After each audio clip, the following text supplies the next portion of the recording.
தாமும் தமது மனைவியும் உறவு கொண்டது மற்றும் இதர பெண்களுடன் தாம் உறவு கொண்டிருந்த ஆபாச வீடியோ படங்களை மற்றவர்களுடன் பகிர்ந்து கொண்டதாக நம்பப்படும் பேச்சாளர் ஒருவரை போலீசார் கைது செய்துள்ளனர்.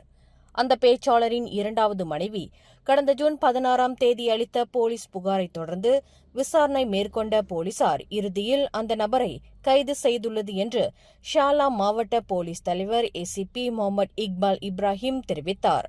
கடந்த ஜூலை 1 தேதி கைது செய்யப்பட்ட அந்த பேச்சாளரின் 2 கைபேசிகளை போலீசார் கைப்பற்றியுள்ளனர். அந்த கைபேசியை சோதனையிட்டதில் அவரின் இரண்டாவது மனைவி செய்து கொண்ட போலீஸ் புகாரை போல அவற்றில் ஆபாச வீடியோ படங்கள் பதிவிறக்கம் செய்யப்பட்டிருந்தது கண்டுபிடிக்கப்பட்டதாக ஏசிபி முகமது இக்பால் குறிப்பிட்டார். கடந்த ஜூலை 1 தேதியிலிருந்து போலீஸ் தடுப்பு காவலில் வைக்கப்பட்டிருந்த அந்த நபர் இன்று சனிக்கிழமை போலீஸ் ஜாமீனில் விடுவிக்கப்பட்டுள்ளதாக அவர் மேலும் கூறினார். மேலும் செய்திகளை தெரிந்து கொள்ள கீழே இருக்கும் பெல் பட்டனை அழுத்துங்கள்.